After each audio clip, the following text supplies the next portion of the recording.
Welcome to सीधी शिक्षा medical शास्त्र। जैसे कि हम लोग देख रहे हैं क्लास 11 का फिजिक्स का 5th चैप्टर के अंतर्गत आज हम लोग देखेंगे आवेग के बारे में। वास्तव में आवेग होता क्या है इस चीज को हम लोग देखते हैं। चलिए आवेग क्या होता है। आवेग जिसको हम लोग इंपल्स बोलते हैं, आवेग वास्तव में होती क्या है, चलिए इस चीज को हम लोग देखते हैं।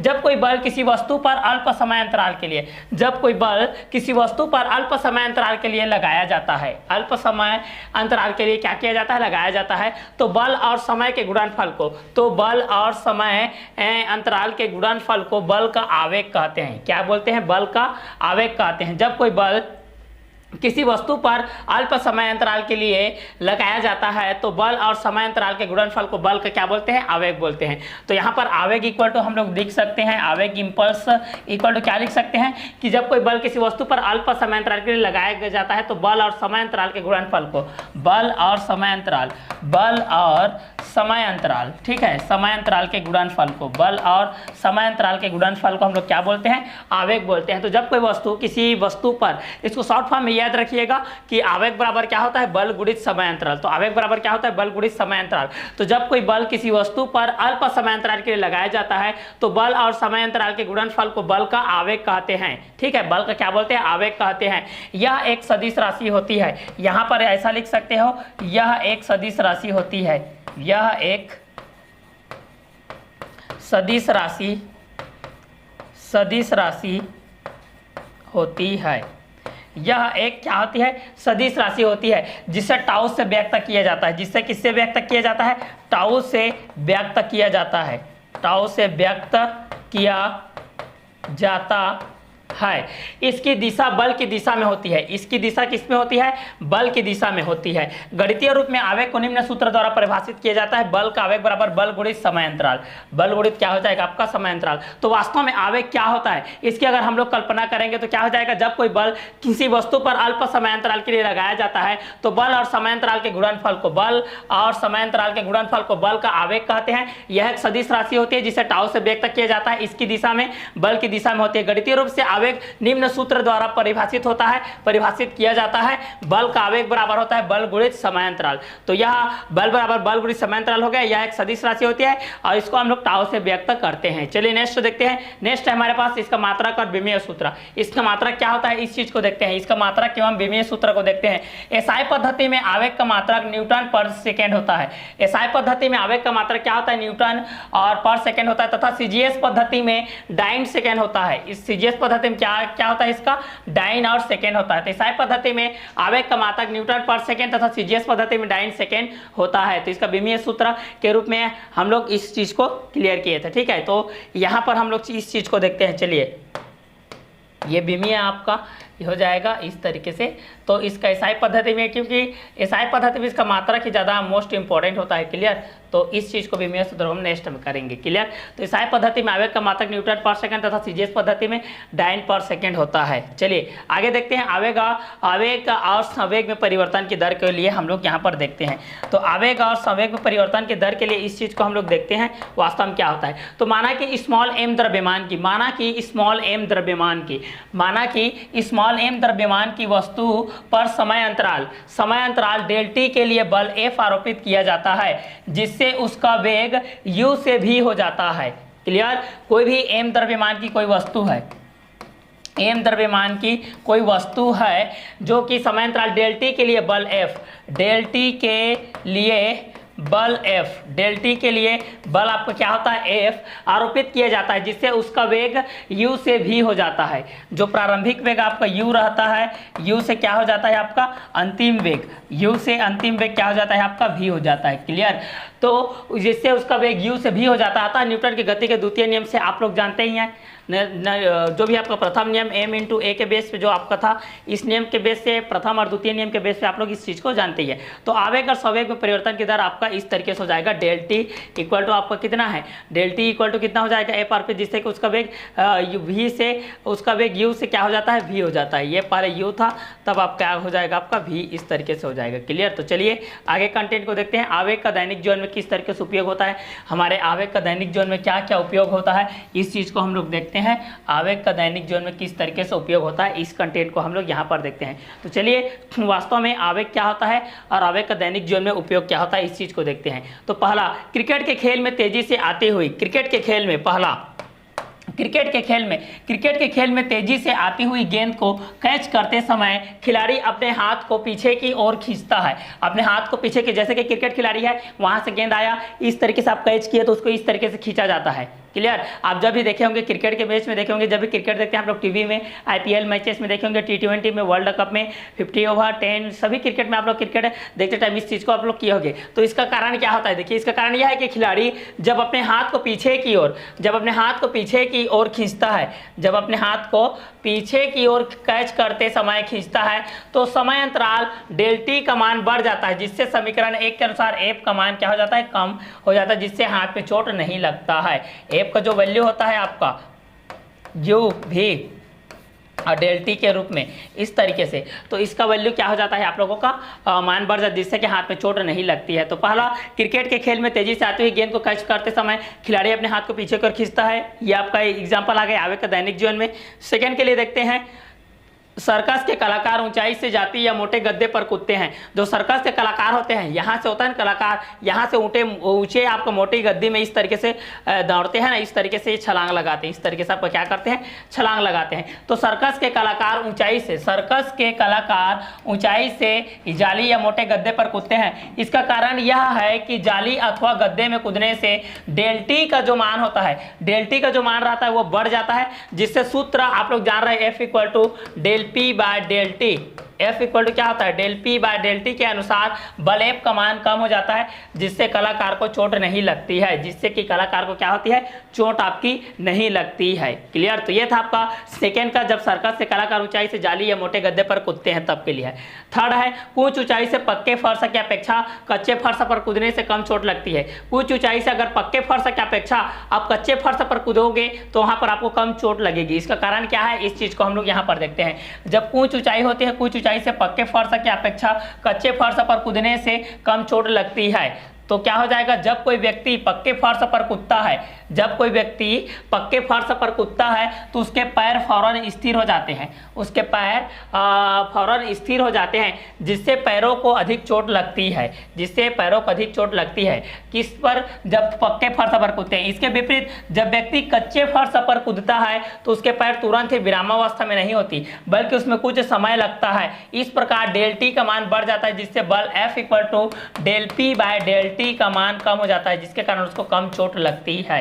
जैसे कि आप छलांग लगाए, स्थिर में लगाए तो इस तरीके से हो जाएगा तो डायरेक्ट आप लोगों को चोट लगेगा, लेकिन जब वह पक्की नहीं है तो आप इस तरह से थोड़ा फिसलोगे या थोड़ा ऐसे बैलेंस होगा इस तरीके से, तो इस कारण से वहां पर आपको कम चोट लगेगा। तो यह था, कुछ ऊंचाई से पक्के फर्श की अपेक्षा कच्चे फर्श पर कूदने से कम चोट नहीं लगती है। अगला देखते हैं हम लोग। अगला है हमारे पास, कांच या मिट्टी के बर्तन पक्के फर्श पर गिरने से टूट जाते हैं, किंतु कच्चे फर्श पर गिरने से नहीं टूटते हैं। कांच या मिट्टी के जो बर्तन होते हैं, देखिए इस चीज को हम लोग देखते हैं। कांच या मिट्टी के बर्तन पक्के फर्श पर गिरने से टूट जाते हैं, किंतु कच्चे फर्श पर गिरने से नहीं टूटते हैं। तो जब कांच या मिट्टी के बर्तन पक्के फर्श पर गिरते हैं तो वे तुरंत विरामावस्था में आ जाते हैं, जिससे उन पर लगने वाले बल का मान अधिक होता है, जिससे उन पर लगने वाले बल का मान क्या होता है, अधिक होता है। तो ये था आप लोगों का फोर्थ का एग्जाम्पल। चलिए आगे देखते हैं, न्यूटन की गति के तृतीय नियम, Newton third law of motion. इस नियम के अनुसार प्रत्येक क्रिया के एवं विपरीत प्रतिक्रिया होती है। न्यूटन के थर्ड नियम के अनुसार हम लोग क्या देखते हैं कि प्रत्येक क्रिया के बराबर एवं विपरीत प्रतिक्रिया होती है। यदि एक किसी पिंड को किसी मेज पर रख दिया जाए तो वस्तु अपने भार के कारण मेज पर नीचे की दिशा में बल लगाती है।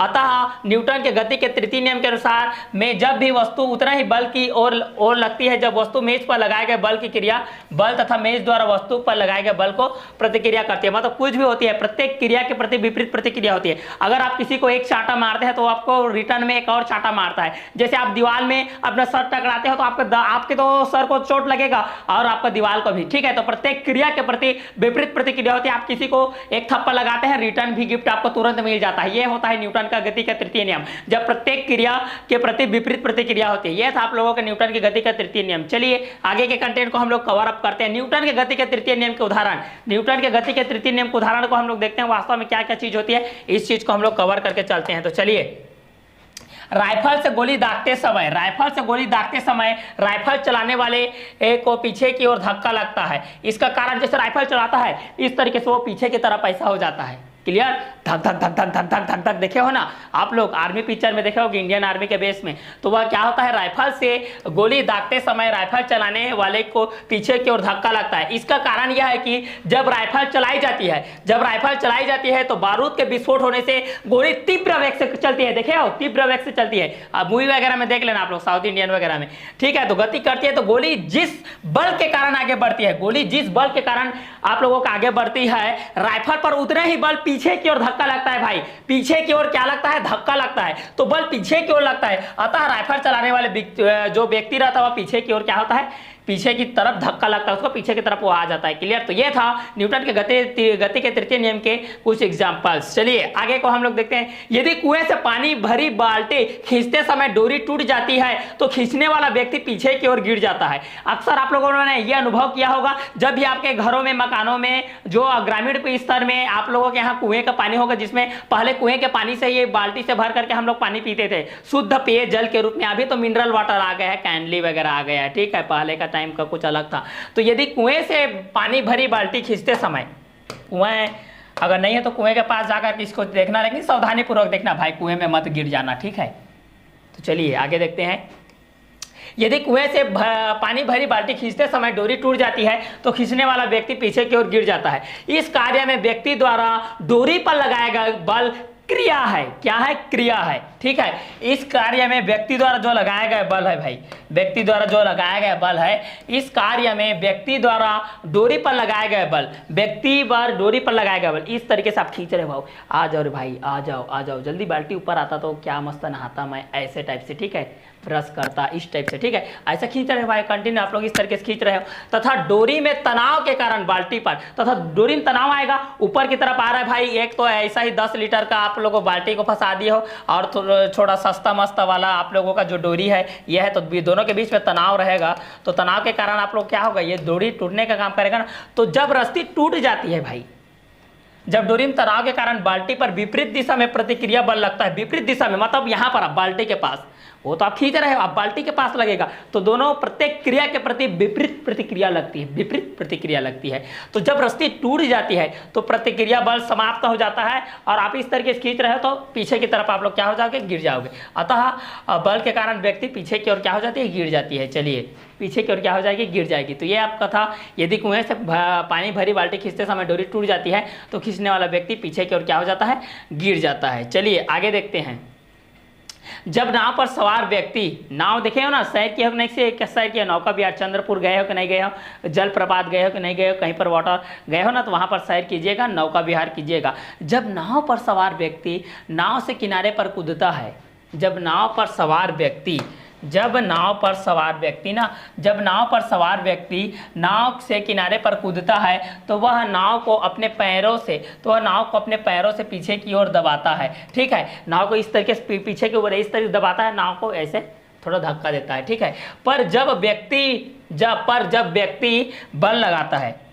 व्यक्ति आपको क्या लगाता है, बल लगाता है, तो नाव भी व्यक्ति पर प्रतिक्रिया बल लगाती है, बिल्कुल लगाएगी भाई, क्योंकि हम नियम ही पढ़ रहे हैं, प्रत्येक क्रिया के प्रति विपरीत प्रतिक्रिया होती है, न्यूटन के थर्ड लॉ, ठीक है, जिससे नाव पीछे जाती है और व्यक्ति किनारे की ओर उछलने में समर्थ होता है। इस चीज़ के लोगों का आप लोग अनुभव किए हैं, जब भी आप लोग नौका विहार करने जाते हैं, नाव के पास जाते हैं, तो इस चीज़ को आप लोग देखिएगा। चलिए आगे का कंटेंट देखते हैं।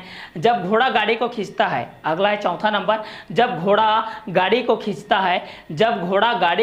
है तो वह अपनी खुरों से पृथ्वी को पीछे की ओर दबाता है, इस तरीके से खुरों को पीछे की तरफ देखना, जो भी गाय बैल जितने भी रहते हैं, भेड़ बकरी जितने भी रहते हैं, देखना अपने खुरों की इस तरीके से नीचे दबाते हैं, ठीक है। जब घोड़ा गाड़ी को खींचता है, कुछ भी आपको वजन चीज करना रहता है तो नहीं होता है, जैसे हम ही लोग साइकिल से कुछ वजनदार चीज को अगर पीछे उसके जो बैक साइड में लेकर के चावल वगैरह या धान वगैरह या कुछ भी ले जाते हैं, तो हम लोग को जैसे कि उसको धक्का नहीं दे पाते हैं, तो हम लोग क्या करते हैं, अपने जो स्लीपर रहता है या जूता रहता है, जो भी रहता है, उसको उतार देते हैं और अपने खाली पैर से इस तरीके से जमीन को दबा करके रखते हैं और आगे हम लोग धक्का देते हैं ताकि वो आगे की तरफ मूवमेंट हो जाए। क्लियर। तो जब घोड़ा गाड़ी, प्रत्येक क्रिया के प्रति विपरीत प्रतिक्रिया होती है, तो जब घोड़ा गाड़ी को खींचता है, क्लियर, जब घोड़ा गाड़ी को खींचता है तो वह अपनी खुरों से पृथ्वी को पीछे की ओर क्या करता है, दबाता है। पृथ्वी को क्या करता है, पीछे की ओर दबाता है।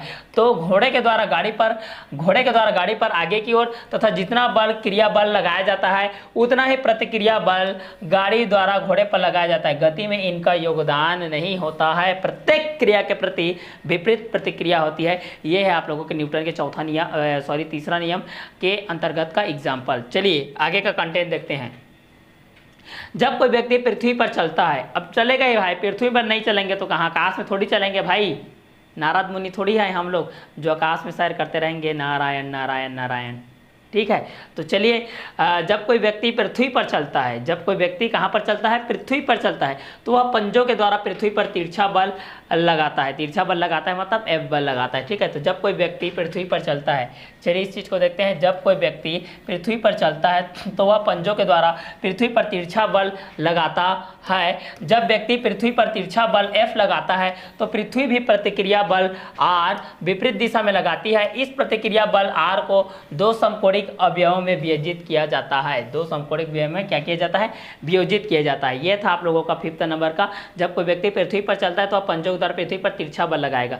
बिल्कुल लगाएगा यार, पंजों के बल पर हो।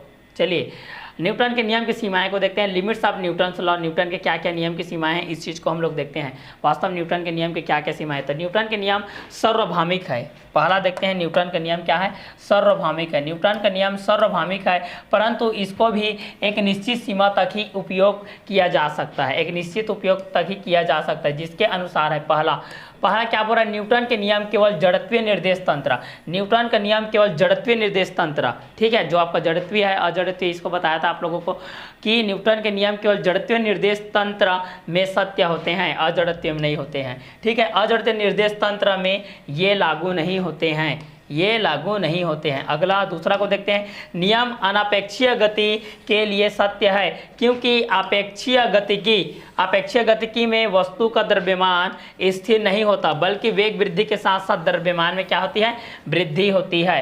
तो यह था न्यूटन के नियम की सीमाएं। आगे देखते हैं हम लोग रेखीय संवेग संरक्षण का नियम, रेखीय संवेग संरक्षण का law of conservation of liner momentum. रेखीय संवेग संरक्षण का नियम क्या क्या होता है, इस चीज को हम लोग अभी क्लियर करने वाले हैं। तो चलिए आगे देखते हैं रेखीय संरक्षण का नियम। इस नियम के अनुसार यदि किसी निकाय पर बल ना लग रहा हो, अगर उस पर कोई भी बल ना लग रहा हो, ये आपका बल नहीं लग रहा हो, मतलब बल का मान क्या हो, 0 हो, तो उस निकाय का संपूर्ण रेखीय संवेग क्या होगा, नियत रहेगा। जाहिर सी बात है, अगर बल आपका नहीं लग रहा है, तो उसका जो रेखीय संवेग है वो क्या रहेगा, नियत रहेगा भाई। रेखीय संवेग क्या रहेगा आपका,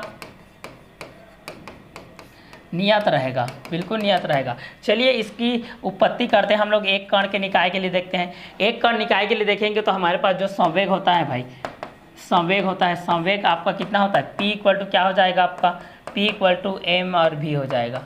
ठीक है, जबकि बल F इक्वल टू क्या होता है, del P by del T होता है। ये होता है del P by del T। अब डेल P के लिए वैल्यू रखेंगे तो डेल P का वैल्यू रखेंगे तो M और V हो जाएगा, और ये कितना हो जाएगा, डेल T हो जाएगा, F इक्वल टू। तो ये आपका एक कण के निकाय के लिए है। और पहला ये बोल रहा है कि इस नियम के अनुसार यदि किसी निकाय पर बल ना लग रहा हो तो उस निकाय का संपूर्ण रेखीय संवेग क्या रहता है, नियत रहता है। इसको रेखीय संवेग संरक्षण का नियम। एक कण के लिए आपका ये हो गया। अगला देखते हैं हमारे पास दो कण के लिए क्या होगा। तो दो कण के लिए वास्तव में क्या होता है, इस चीज़ को लिए देखते हैं। तो माना कि दो कण के लिए ना, माना कि दो कण के लिए दो कण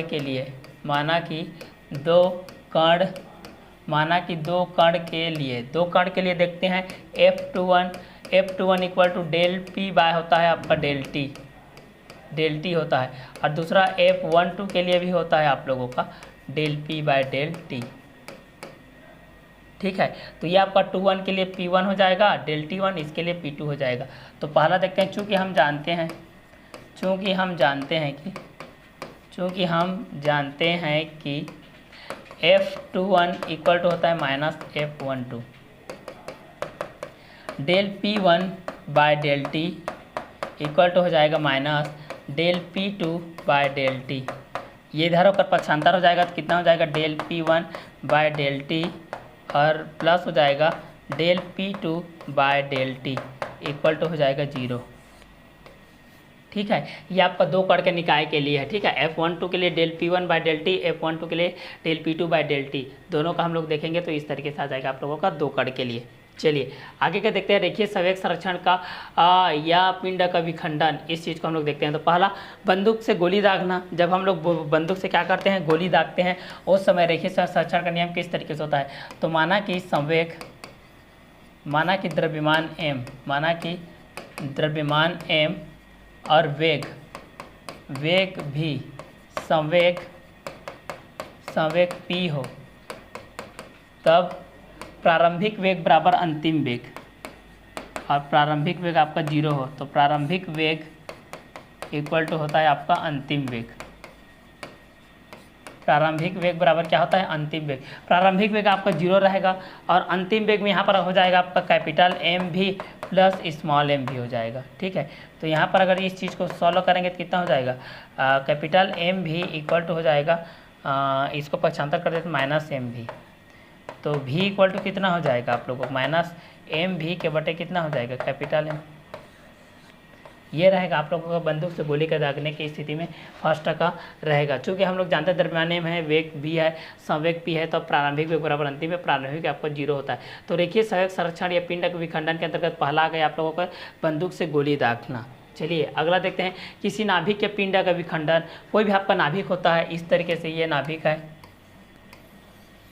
इसके अंतर्गत आपका न्यूट्रॉन है, न्यूट्रॉन आपका अनावेशित रहता है, न्यूट्रॉन आपका क्या रहता है, अनावेशित रहता है, और प्रोटॉन क्या रहता है आपका, प्रोटॉन आपका धन आवेशित रहता है, और इसके चक्का लगाता है ई, ये है भाई इलेक्ट्रॉन।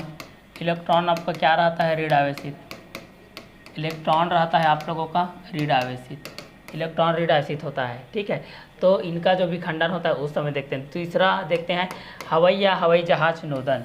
हवाई या हवाई जहाज़ का नोदन के रूप में इस चीज़ को हम लोग आगे देखते हैं, ठीक है। इसका उपयोग आप लोगों का हवाई या हवाई जहाज़ नोदन के रूप में आप लोगों का इसका उपयोग होता है। चलिए आगे का देखते हैं, दो कणों की संघट के लिए, दो कणों की संघट के लिए भी इसका योगदान होता है आप लोगों का। दो कणों की संघट के लिए जैसे कि मान लेते हैं कि S1 है तो N1 S1, N2 S2 के लिए, या P1 P2 है, और इधर क्या है आपका A1 और A2 है। तो संघट किसी भी प्रकार से रहेगा तो उनका गणना इस तरीके से हो जाएगा। तो कणों के लिए संघट की स्थिति आप लोगों की इस तरीके से रहेगी, क्लियर। तो ये था दो कणों की संघट की स्थिति के लिए। चलिए आगे देखते हैं रॉकेट नोदन, रॉकेट प्रोपल्सन को। रॉकेट नोदन आपका मोस्ट इंपॉर्टेंट क्वेश्चन है, ये क्लास 11 के बेस से वास्तव में आता है।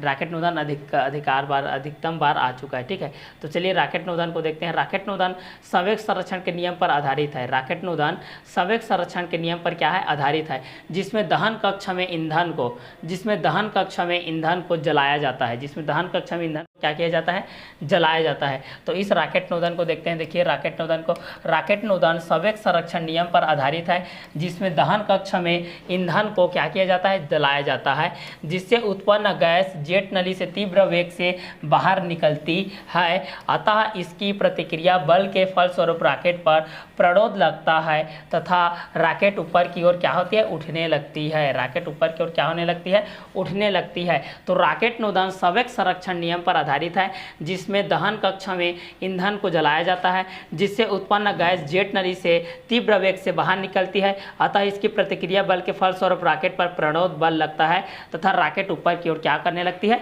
उठने लगती है। ये था आप लोगों का रॉकेट नोदन। चलिए इसके लिए हम लोग आगे करते हैं, तो रॉकेट नोदन को देखते हैं हम लोग। चलिए रॉकेट पर प्रणोद, रॉकेट पर हम लोग देखते हैं प्रणोद, रॉकेट पर हम लोग देखते हैं प्रणोद को। तो रॉकेट पर हम लोग प्रणोद को देखते हैं। रॉकेट में गैस के नीचे की ओर निकलने के कारण, रॉकेट में गैस के नीचे की ओर निकलने के कारण उस ऊपर की ओर लगने वाला जो बल होता है, अगर गैस निकलेगी इस तरीके से, जब भी रॉकेट जाता है आप लोगों का इस तरीके से है, रॉकेट अब जब भी जाता है तो इस तरीके से गैस नीचे की ओर निकलती है और ये आप लोगों की बल ऊपर की तरफ लगती है। इस पर एक बल लगता है, इस बल को हम लोग बोलते हैं प्रणोद बल। क्या बल बोलते हैं, प्रणोद बल, ताकि यही ऊपर जा कर के ये इस तरीके से जाता है। तो यहाँ पर लगने वाला जो बल होता है उसको हम लोग प्रणोद बल बोलते हैं, ठीक है। तो रॉकेट में गैस के नीचे की ओर निकलने के कारण उस पर ऊपर की ओर लगने वाला जो बल है उस बल को हम लोग क्या बोलेंगे, प्रणोद बल बोलेंगे, क्लियर। आगे देखते हैं गति के द्वितीय नियम से गति के तृतीय नियम का हम लोग निगमन को देखते हैं। गति के के द्वितीय नियम से हम लोग गति के तृतीय नियम का निगमन को आप लोग इस तरीके से भी गति के जो तृतीय नियम है इसको भी जान सकते हो, जो आप लोगों का इस तरीके से है द्वितीय नियम के बेस पे, जो ut प्लस 1/2 AT स्क्वायर और v square equal to u square plus 2as, इसको तो मैं कवर करके बता ही दिया था। जो आपका v a इक्वल टू होता है परिवर्तन की दर v minus u by T equal to क्या होता था आप लोगों का at इक्वल टू था v माइनस यू और t का वैल्यू कितना आता था v minus u by A, याद आता ना। अब इस t को हम लोग इसमें रखते हैं समीकरण एक में, इसको मान लेते हैं समीकरण एक को, इसको तो प्रूव करना है। तो ये कितना हो जाता है, u हो जाता है, t का वैल्यू क्या है v माइनस यू बाई ए और प्लस है 1/2 a, t का वर्ग है v माइनस यू बाई ए का होल स्क्वायर। यहाँ से हो जाएगा u भी माइनस यू का स्क्वायर हो जाएगा बाय ए हो जाएगा प्लस 1/2 ए के से कटेगा तो ये इसको विस्तार करेंगे तो v square plus u square minus 2u भी बाय में कितना हो जाएगा आपका 2a हो जाएगा ये, ठीक है। दोनों का हम लोग आगे लिखेंगे तो ये कितना हो जाएगा u भी माइनस यू स्क्वायर, तो ये हो जाएगा 2u भी, क्योंकि यहाँ पर हम लोग एलसीएम ले लेते हैं 2a का, और प्लस हो जाएगा v square plus u square minus 2u भी, ये कटेगा आपका 2u स्क्वायर में माइनस यू स्क्वायर हो जाएगा प्लस v स्क्वायर हो जाएगा, बाय में 2a हो जाएगा, इधर आपका s हो जाएगा। क्लियर, आगे क्रॉस मल्टीप्लाई कर देते हैं 2a का इसके साथ तो 2as हो जाएगा minus u square plus v square, ये माइनस इधर अगर प्लस हो जाएगा 2as plus u square equal to हो जाएगा v स्क्वायर। यही हमको लाना था, यही गति के द्वितीय नियम से गति के तृतीय नियम का निगमन है न्यूटन के गति के बेस पे। चलिए आगे देखते हैं हम लोग संगामी बलों का संतुलन किस तरीके से होता है, इस चीज़ को हम लोग देखते हैं। तो वास्तव में संगामी बलों का संतुलन किस तरीके से होता है, उस पर लगने वाले जो बल होते हैं वो किस प्रकार से होते हैं, इनका संतुलन हम लोग किस तरीके से करेंगे, इस चीज़ को हम लोग कवर करते हैं। तो चलिए इसके अंतर्गत हम लोग देखते हैं घर्षण। घर्षण को हम लोग देखते हैं, घर्षण को जान जाते हैं भाई। घर्षण क्या होती है, जब एक पिंड दूसरे पिंड के ऊपर फिसलता है, जब एक पिंड दूसरे पिंड के ऊपर फिसलता है या फिसलने का क्या करता है, प्रयास करता है, या फिसलने का क्या करता है, प्रयास। जब कोई भी पिंड है भाई, ये आपका ए पिंड है, वह बी पिंड पर फिसलता है, बी पिंड पर फिसलने का क्या करता है, प्रयास करता है, फिसलने का प्रयास करता है या फिसलने का प्रयास करता है, या उसके ऊपर में क्या करता है, फिसलता है या प्रयास करता है, ठीक है। तो उनके संपर्क तलों के मध्य एक बल कार्य करता है, तो उनके संपर्क तलों के मध्य एक बल कार्य करता है जो पिंडों के सापेक्ष गति का विरोध करता है, जो पिंडों के सापेक्ष गति का क्या करता है, विरोध करता है। इस गति विरोधी बल को ही घर्षण कहते हैं, इस गति विरोधी बल को ही हम लोग क्या बोलते हैं, घर्षण बोलते हैं। क्लियर, तो घर्षण के लिए आप लोग ये चीज़ जान सकते हो कि जब एक पिंड दूसरे पिंड के ऊपर फिसलता है या फिसलने का प्रयास करता है तो उसके बीच में जो लगता है बल लगता है, उस चीज़ को हम लोग क्या बोलते हैं, घर्षण बोलते हैं। चलिए आगे के कंटेंट को देखते हैं। स्थैतिक एवं गतिक घर्षण। वास्तव में स्थैतिक एवं गतिक घर्षण, स्थैतिक क्या होती है और गतिक घर्षण क्या होती है, इस चीज़ को देखते हैं। जब एक पिंड को दूसरे पिंड को हम लोग क्या करते हैं, दूसरे पिंड के ऊपर चलाया जाता है, जब एक पिंड को दूसरे पिंड के ऊपर चलाया जाता है, फिर भी पिंड विरामावस्था में रहते हैं, तो दोनों पिंडों के संपर्क तलों के मध्य कार्य करने वाले घर्षण को स्थैतिक घर्षण कहते हैं। क्या घर्षण करते हैं भाई, स्थैतिक घर्षण कहते हैं। क्या घर्षण कहते हैं, स्थैतिक घर्षण। स्थिति अनुसार आप लोगों का, क्योंकि यहाँ पर स्थायी रूप में है, जब एक पिंड को हम लोग दूसरे पिंड के ऊपर चलाते हैं, ये एक पिंड है, इसके ऊपर में एक और पिंड को हम लोग इस तरीके से चला रहे हैं, फिर भी पिंड विरामावस्था में रहते हैं, तो दोनों पिंडों के संपर्क तलों के मध्य कार्य करने वाला घर्षण का स्थैतिक घर्षण कहलाता है। अगर जब एक पिंड को दूसरे पिंड के ऊपर चलाने का प्रयास किया जाता है, जब एक पिंड को दूसरे पिंड के ऊपर चलाने का प्रयास किया जाता है, तो इस स्थिति को सीमांत संतुलन की स्थिति कहते हैं। और बिल्कुल कहेंगे क्योंकि कोई संतुलन के अवस्था में रहेगा तब तो उस पर चलेगा यार। अगर आपका पैर हिल डुल रहा है, डांस कर रहा है, क्योंकि जमीन स्थिर है, आप अपना पैर हिला सकते हैं, डुला सकते हैं, ठीक है। तो सीमांत संतुलन की स्थिति में दोनों तलों के मध्य कार्य करने वाले घर्षण बल को सीमांत का घर्षण बल कहते हैं। किसका बल कहते हैं, सीमांत का घर्षण बल कहते हैं। तो यहाँ पर हम लोग देख लिए स्थैतिक एवं गतिक घर्षण और सीमांत घर्षण को देख लिए हैं। चलिए घर्षण के सिद्धांत के अनुसार हम लोग देखते हैं आगे के कंटेंट क्या होती है, इस चीज को हम लोग देखते हैं। तो घर्षण आगे देखते हैं हम लोग मोस्ट इंपॉर्टेंट क्वेश्चन है आप लोगों का घर्षण कोण को। तो चलिए इस घर्षण कोण के बारे में हम लोग जानते हैं कि वास्तव में घर्षण कोण होती क्या है। सीमांत घर्षण और अभिलंब प्रतिक्रिया। सीमांत घर्षण और अभिलंब प्रतिक्रिया। सीमांत घर्षण और अभिलंब प्रतिक्रिया का परिणामी अभिलंब प्रतिक्रिया के साथ जो कोण बनाता है, प्रतिक्रिया के साथ जो कोण बनाता है उसे घर्षण कोण कहते हैं, उसे घर्षण कोण कहते हैं। इसे लैम्डा से व्यक्त किया जाता है। इससे किससे व्यक्त किया जाता है? लैम्डा से। तो जो सीमांत घर्षण होता है भाई, सीमांत घर्षण और अभिलंब प्रतिक्रिया, सीमांत घर्षण ये आपका सीमांत घर्षण हो गया, और क्या हो गया? अभिलंब प्रतिक्रिया। एक और हो गया अभिलंब प्रतिक्रिया का परिणामी अभिलंब प्रतिक्रिया के साथ जो कोण बनाएगा, जो एंगल बनाएगा, उसको हम लोग घर्षण कोण कहते हैं। इसे लैम्डा से व्यक्त किया जाता है। आगे है विराम का कोण, एंगल ऑफ रिपोज। ठीक है, तो विराम का कोण को हम लोग देखते हैं। विराम का कोण क्या है भाई? इस चीज को हम लोग यहाँ पर देखते हैं। वास्तव में विराम का कोण क्या होता है? जब कोई वस्तु, जब कोई पिंड किसी नत समतल पर, जब कोई पिंड होता है जो किसी नत समतल पर, नत समतल पर, जब कोई पिंड किसी नत समतल पर समान संतुलन में हो तो नत समतल का क्षैतिज से झुकाव, नत समतल का क्षैतिज से इस तरीके से झुकाव विराम कोण कहलाता है। इसे थीटा से प्रदर्शित करते हैं। किससे प्रदर्शित करते हैं?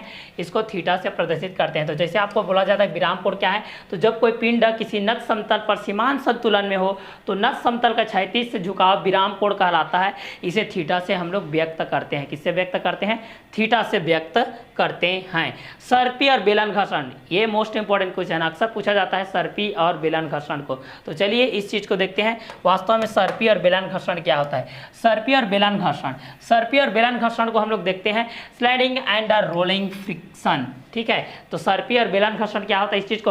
और अभी तक आप लोगों ने अपने मित्र, सखी, यार, दोस्त, सहेली लोगों को सीजी शिक्षा ऐप के बारे में नहीं बताया है, तो सीजी शिक्षा ऐप के बारे में बताइए उनको। ऐप को, इस ऐप को, एप्लीकेशन को इंस्टॉल करिए जल्दी से जल्दी, क्योंकि बहुत ही कम शुल्क एवं सस्ते एवं समय सटीक एवं पैसे की बचत, समय की बचत। आप जब चाहे जहाँ पर भी देख सकते हैं, आप लोग कहीं पर भी देख सकते हैं। ठीक है, तो हमारा जो ऐप है सीजी शिक्षा बहुत ही न्यूनतम शुल्क के साथ 500 रुपये मात्र सालाना शुल्क के साथ कक्षा 6वीं से 12वीं तक के लिए maths, physics, chemistry, biology, Hindi, ये सभी के लिए उपलब्ध है। तो जल्द से जल्द ज्वाइन कीजिए हमारा सीजी शिक्षा ऐप को। और हम लोग देख रहे हैं अभी पर सर्पी और बेलन घर्षण के रूप में। तो चलिए और जल्दी से जल्दी डाउनलोड कीजिए, सब्सक्राइब करके रखिए हमारे चैनल को, नोटिफिकेशन बेल आइकन को प्रेस करके रखिए। जल्द से जल्द हमसे जुड़ने का मौका मिले, हमारे साथ पढ़ने का मौका मिले, हमसे मिलने का मौका मिलिए। ठीक है, तो चलिए आगे देख रहे हैं जैसा कि हम लोग सर्पी और बेलन घर्षण, सर्पी और क्या देख रहे हैं? बेलन घर्षण। जब एक पिंड दूसरे पिंड के ऊपर फिसलता है भाई, जब एक पिंड दूसरे पिंड के ऊपर फिसलता है तो उनके संपर्क तलों के मध्य कार्य करने वाला घर्षण सर्पी घर्षण कहलाता है। कार्य करने वाला घर्षण क्या कहलाता है?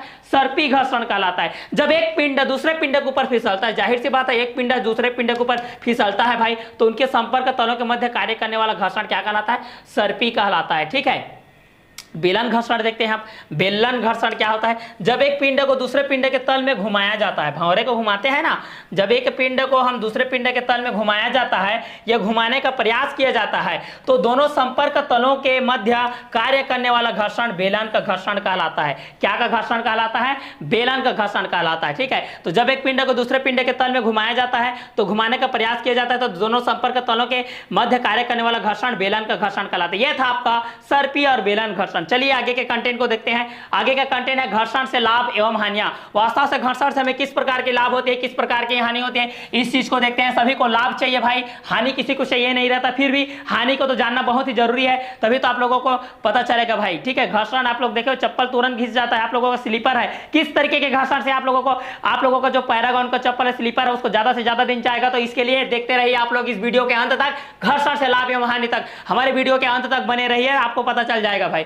तो पहला, घर्षण के कारण हम भोजन चबा पाते हैं। घर्षण के कारण हम भोजन को चबा पाते हैं। जितना आप चबा करके भोजन करते हैं, आपकी पाचन शक्ति उतनी ही बढ़ती जाती है। पाचन शक्ति बढ़ेगा तो आपको भूख लगेगा तो आपको ज्यादा खाओगे तो आपका वेट बढ़ेगा तो फिर समस्या आएगा, जिम ज्वाइन करना पड़ेगा। अगर जिम ज्वाइन नहीं करना है तो इस वीडियो को देखिए भाई, घर्षण के बारे में देखिए वास्तव में घर्षण क्या होता है भाई, घर्षण से आपको क्या क्या लाभ है, क्या क्या हानि है। घर्षण के कारण हम भोजन को चबा पाते हैं, जितना ज्यादा चबा कर हम भोजन करते हैं उतना ही हमारी पाचन शक्ति बढ़ती जाती है। इसलिए भोजन को हमेशा चबा करके खाना चाहिए, चबा चबा करके खाना चाहिए। क्लियर? तो घर्षण के कारण हम भोजन को चबा पाते हैं। अगर घर्षण नहीं होता, अभी घर्षण हो रहा है इस कारण से स्पाइनल में मैं इस इलेक्ट्रिकल पेन से लिख पा रहा हूं, घर्षण नहीं होता तो मैं इस पेन से लिख नहीं पाता भाई। घर्षण है तभी मैं इस धरती पर चल पा रहा हूं, घर्षण नहीं होता तो धरती पर हम लोग फिसल करके फिसल पट्टी की तरह गिर जाते। जैसे बारिश के मौसम होता है, देखिए चिकनी मिट्टी में हम लोग घर्षण नहीं होता तो वहां से फिसल करके गिर जाते हैं लुढ़कते लुढ़कते हुए। क्लियर? घर्षण के कारण ही हम चल पा रहे हैं, घर्षण के कारण ही हम लोग लिख पा रहे हैं। क्लियर? आगे देखते हैं, घर्षण से हम आग उत्पन्न करते हैं, घर्षण से हम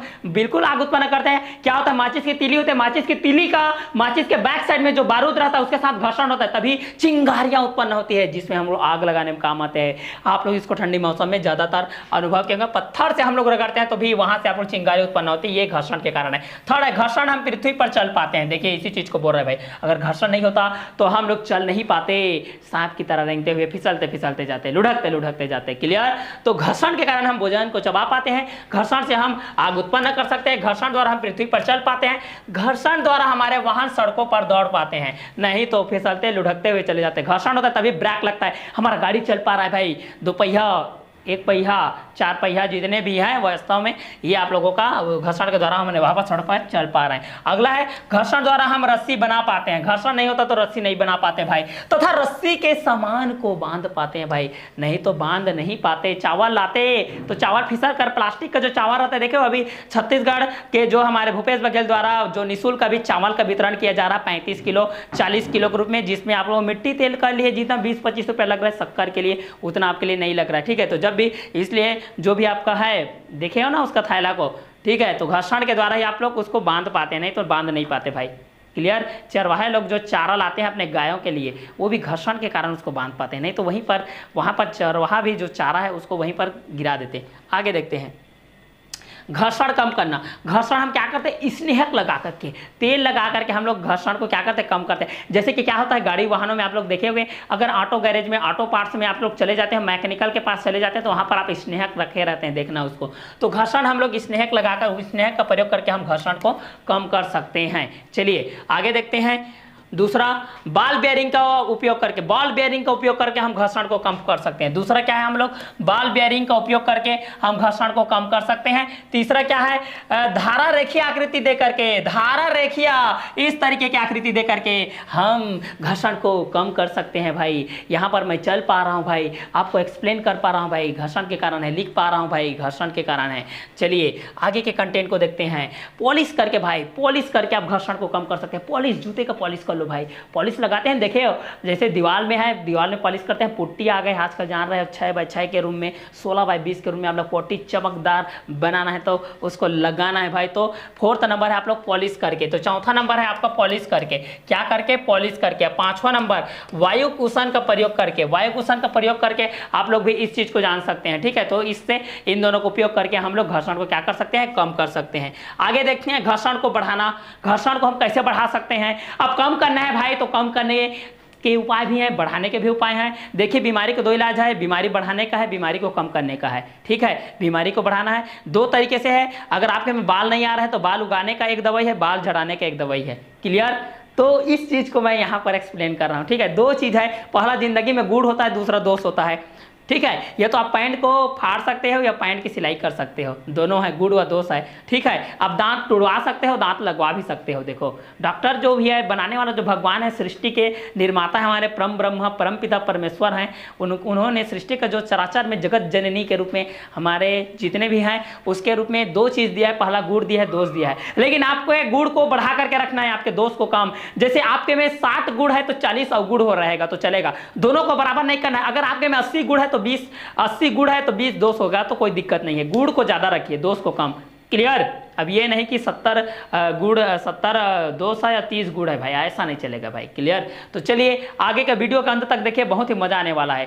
क्लियर? ये वीडियो आज देख लिए तो लाइफ सुधर जाएगा भाई। क्लियर? ऐसा वीडियो ऐसा आप देखने को नहीं मिलेगा कहीं भी, किसी भी चैनल, यूट्यूब चैनल में सर्च कर लीजिए। आगे देखते हैं, जड़त्वीय और अजड़त्वीय निर्देश तंत्र के बारे में हम लोग जानते हैं। जड़त्वीय और अजड़त्वीय निर्देश, इससे पहले बता चुका था भाई, जड़त्वीय फ्रेम अजड़त्वीय फ्रेम के बारे में, इसके बारे में हम लोग इसके बारे में यहाँ कंटेंट के बारे में जानते हैं। जड़त्वीय और अजड़त्वीय निर्देश तंत्र किस तरीके से होता है, जड़त्वीय निर्देश के बारे में हम लोग जानते हैं। तो वास्तव में जड़त्वीय निर्देश तंत्र क्या होता है, इस चीज के लिए हम लोग यहाँ पर जानते हैं। जड़त्वीय क्या होता है और अजड़त्वीय निर्देश तंत्र क्या होता है, इस चीज को हम लोग देखते हैं।